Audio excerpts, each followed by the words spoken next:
ಅಂಬೇಡ್ಕರ್ ಅಂದ್ರೆ ನಮಗೆ ಪ್ರಾಣ, ನಮ್ಮ ಉಸಿರು, ವಿಶ್ವಮಾನ ಎಂದು ಖ್ಯಾತಿ ಪಡೆದಿರೋ ನಮ್ಮ ಸಂವಿಧಾನ ಶಿಲ್ಪಿ ಡಾಕ್ಟರ್ BR ಅಂಬೇಡ್ಕರ್ ಬಗ್ಗೆ ಹಗುರವಾಗಿ ಮಾತನಾಡಿದರೆ ಸಹಿಸಿಕೊಳ್ಳುವ ಮಾತೇ ಇಲ್ಲ ಎಂದು ಕೈ ಶಾಸಕ ಪ್ರಸಾದ್ ಅಬ್ಬಯ್ಯ ಗುಡುಗಿದ್ದಾರೆ. ಇಂದು ಧಾರವಾಡ ನಗರದಲ್ಲಿ ದಲಿತ ಪರ ಸಂಘಟನೆಗಳೊಂದಿಗೆ ಪ್ರತಿಭಟನೆಯಲ್ಲಿ ಭಾಗಿಯಾಗಿ ಕೇಂದ್ರ ಗೃಹ ಸಚಿವ ಅಮಿತ್ ಶಾ ವಿರುದ್ಧ ಆಕ್ರೋಶ ಹೊರಹಾಕಿ ಬಳಿಕ ಮಾಧ್ಯಮಕ್ಕೆ ಪ್ರತಿಕ್ರಿಯೆ ನೀಡಿದ ಅವರು, ಒಂದೊಮ್ಮೆ ನಮಗೆ ಅವಮಾನ ಆದರೆ ಸಹಿಸಿಕೊಳ್ಳಬಲ್ಲೆವು, ಆದರೆ ಅಂಬೇಡ್ಕರ್ ಅವರಿಗೆ ಅವಮಾನ ಮಾಡಿದರೆ ಸಹಿಸಿಕೊಳ್ಳಲು ಆಗೋದಿಲ್ಲ ಎಂದು ಹೇಳಿದ್ದಾರೆ. ಸಾವಿರಾರು ವರ್ಷಗಳಿಂದ ಅಸ್ಪೃಶ್ಯತೆ ಇತ್ತು, ನಾವು ಯಾರು ಕೂಡ ಮನುಷ್ಯರೆಂಬ ಭಾವನೆ ಇರಲಿಲ್ಲ. ಆದರೆ ಅಂತಹ ಸಮಯದಲ್ಲಿ ಸಂವಿಧಾನದ ಮೂಲಕ ನಮ್ಮ ರಕ್ಷಣೆ ಮಾಡಲು ಬಂದವರು ಅಂಬೇಡ್ಕರ್ ಅವರು. ಎಲ್ಲ ಹಕ್ಕುಗಳು ಕೊಡಲು ಬಂದವರು ಅಂಬೇಡ್ಕರ್. ನಾವು ಮನುಷ್ಯರಾಗಿ ಬಾಳುವ ಶಕ್ತಿ ಕೊಟ್ಟಿರೋದು ಅಂಬೇಡ್ಕರ್. ನಮಗೆ ಅಂಬೇಡ್ಕರ್ ಕೊಟ್ಟ ಸಂವಿಧಾನವೇ ಸ್ವರ್ಗವಾಗಿದೆ. ಅಮಿತ್ ಶಾ ಬೇಕಿದ್ರೆ ಬೇರೆ ಸ್ವರ್ಗಕ್ಕೆ ಹೋಗಲಿ, ಸಂವಿಧಾನ ಸ್ವಾತಂತ್ರ್ಯ ಸೇನಾನಿಯನ್ನ ಗೌರವಿಸಬೇಕು. ಆದ್ರೆ ಇದನ್ನು ಅಮಿತ್ ಶಾ ಪಾಲಿಸ್ತಿಲ್ಲ. ನೀವು ಅಧಿಕಾರಕ್ಕೆ ಬಂದಿರೋದು ಅಂಬೇಡ್ಕರ್ ಕೊಟ್ಟಿರೋ ಭಿಕ್ಷೆ ಎಂದು ಕಿಡಿಕಾರಿದರು. ಸಂವಿಧಾನ ಶಿಲ್ಪಿ ವಿಶ್ವಮಾನವ ಡಾಕ್ಟರ್ ಬಾಬಾ ಸಾಹೇಬ್ ಅಂಬೇಡ್ಕರರ ಬಗ್ಗೆ ಭಾಳಷ್ಟು ಲಘುವಾಗಿ ಮಾತನಾಡಿದ್ದು ಲೋಕಸಭೆಯಲ್ಲಿ ಇಡೀ ದೇಶದ ಜನ ಇವತ್ತು ನೋಡಿದ್ದಾರೆ. ಆ ನಿಟ್ಟಿನಲ್ಲಿ ಇಡೀ ದೇಶದ ಉದ್ದಗಲಕ್ಕೂ ಕೂಡ ಇವತ್ತು ಈ ದೇಶದ ಗೃಹ ಸಚಿವರಾದಂಥ ಅಮಿತ್ ಶಾ ಅವರ ವಿರುದ್ಧ ಇವತ್ತು ಖಂಡನೆ ಮಾಡ್ತಾ ಇದ್ದಾರೆ. ಬಹುಶಃ ಅಮಿತ್ ಶಾ ಅವರು ಇವತ್ತು ಲೋಕಸಭೆಯಲ್ಲಿ ಏನು ಬಾಬಾ ಸಾಹೇಬ್ ಅಂಬೇಡ್ಕರ್ ಅನ್ನುವಂಥದ್ದು ಒಂದು ಫ್ಯಾಷನ್ ಆಗಿದೆ ಅನ್ನುವಂಥ ಮಾತನ್ನು ಪ್ರಸ್ತಾಪ ಮಾಡಿದ್ದಾರೆ. ಬಹುಶಃ ಅಂಬೇಡ್ಕರ್ ಅಂತಂದರೆ ನಮಗೆ ಪ್ರಾಣ, ಅಂಬೇಡ್ಕರ್ ಅಂದರೆ ನಮಗೆ ಉಸಿರು. ಇವತ್ತು ಅಂತಹ ವಿಶ್ವಮಾನವನ ಬಗ್ಗೆ ಇವತ್ತು ಭಾಳ ಲಘುವಾಗಿ ಮಾತಾಡಿದ್ದು ನಾವ್ಯಾರೂ ಕೂಡ ಸಹಿಸ್ಕೊಳ್ಳೋದಿಲ್ಲ. ಬಹುಶಃ ಇವತ್ತು ನಮಗೆ ಏನಾದರೂ ಅಪಮಾನ ಆದರೆ ನಾವು ಒಂದು ಕಡೆ ಸಹಿಸ್ಕೊಳ್ಬೋದು.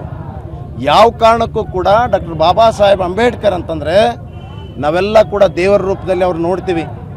ಬಹುಶಃ ಸಾವಿರಾರು ವರ್ಷಗಳು ಈ ಅಸ್ಪೃಶ್ಯತೆ ಅನ್ನುವಂಥದ್ದು ಏನು ಆಚರಣೆ ಇತ್ತು, ಬಹುಶಃ ನಾವು ಯಾರೂ ಕೂಡ ಮನುಷ್ಯರು ಅನ್ನುವಂಥ ಭಾವನೆ ಕೂಡ ನಮ್ಮಲ್ಲಿ ಇರಲಿಲ್ಲ. ಇಂತಹ ಸಾವಿರಾರು ವರ್ಷಗಳಲ್ಲಿ ನಮಗೆ ರಕ್ಷಣೆ ಮಾಡಲಿಕ್ಕೆ, ನ್ಯಾಯ ಕೊಡಲಿಕ್ಕೆ,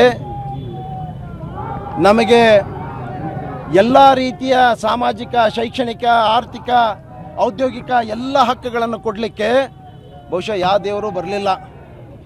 ಬಹುಶಃ ಅದು ಯಾರಾದರೂ ನಮಗೆ ಆ ಎಲ್ಲ ಹಕ್ಕುಗಳನ್ನು ಕೊಟ್ಟು ನಮಗೆ ಸಂರಕ್ಷಣೆ ಮಾಡಿ ನಮಗೆ ಆತ್ಮಗೌರವ ಕೊಡುವಂಥದ್ದು, ನಾವು ಕೂಡ ಮನುಷ್ಯರನ್ನುವಂಥ ಬಾಳುವಂಥ ಒಂದು ಶಕ್ತಿ ಕೊಟ್ಟವರು ಡಾಕ್ಟರ್ ಬಾಬಾ ಸಾಹೇಬ್ ಅಂಬೇಡ್ಕರ್ ಅವರೇ. ನಮಗೆ ದೇವ್ರ ರೂಪದಲ್ಲಿ ನಾವು ನೋಡಿದ್ದು ಅಂಬೇಡ್ಕರ್ರೇ.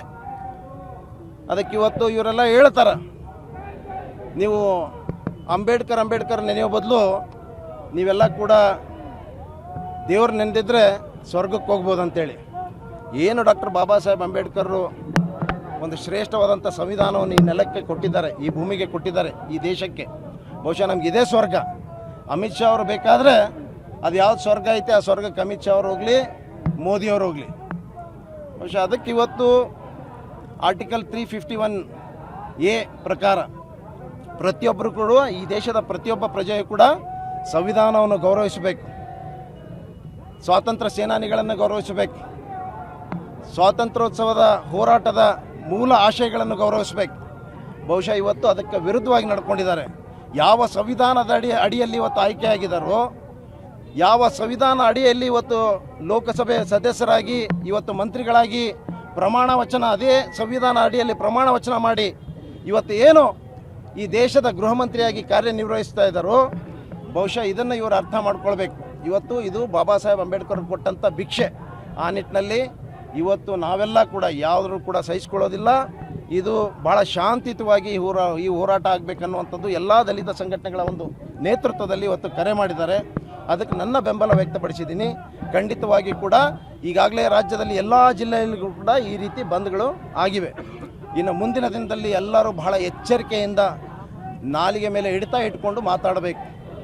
ಯಾರಾದರೂ ಬಾಬಾ ಸಾಹೇಬ್ರ ಬಗ್ಗೆ ಏನಾದರೂ ಅಗೌರವ ತೋರಿಸಿದರೆ ಬಹುಶಃ ಈ ಸಂವಿಧಾನಕ್ಕೆ, ಈ ರಾಷ್ಟ್ರಕ್ಕೆ ಬಗೆದಂಥ ದ್ರೋಹ, ಅದು ಒಬ್ಬ ರಾಷ್ಟ್ರದ್ರೋಹಿ ಆಗ್ತಾರೆ. ಆ ನಿಟ್ಟಿನಲ್ಲಿ ಯಾರೊಬ್ಬರು ಕೂಡ ನಾವು ಇದನ್ನು ಸಹಿಸ್ಕೊಳ್ಳೋದಿಲ್ಲ ಅನ್ನುವಂಥ ಮಾತನ್ನು ಕೂಡ ಪ್ರಸ್ತಾಪ ಮಾಡ್ತಾ ಇದ್ದೀವಿ. ಮುಖ್ಯಮಂತ್ರಿ